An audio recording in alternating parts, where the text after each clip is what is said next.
Right, good morning grade 12s, or shall I say good morning and welcome to 2025 tourism matriculants. Right, my name is Rodney Johnson and I am the senior curriculum planner for tourism, and I've got about 2 minutes just to give you an overview of what we're going to be doing in tourism this year. But before I even go there, I want to tell you that this subject has opened numerous doors of opportunities to past learners.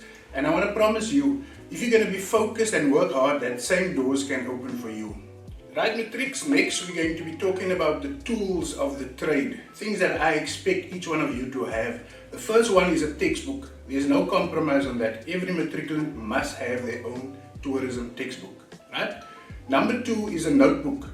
And not just any notebook. I want you to have a notebook that you do your own notes in. In other words, every day you put down your own thoughts, the notes your teacher give you, but put it down in your own words. That's going to make sure that you understand the work, right?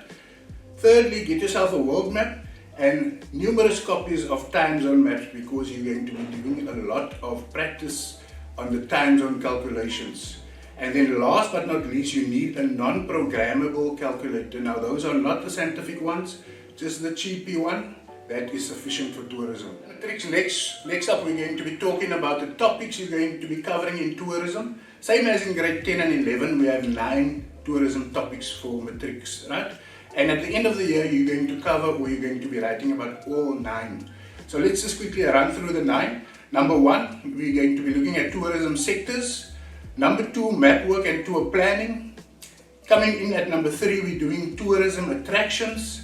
Number 4, we have responsible and sustainable tourism. Very important one, that one. Number 5, domestic, regional and international tourism. Coming in at number 6, we have culture and heritage. Then another important one at number 7 is forex calculations. Make sure you understand that and make sure you practice enough. Coming in at number 8 is communication, and then at number 9, marketing. Next up, matriculants, we're going to be talking about your formal assessment, or your SBA, school-based assessment task. Now this is very important.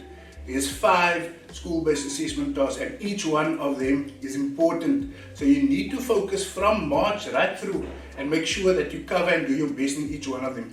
Now what are they? The first one in term 1 would be the March control test.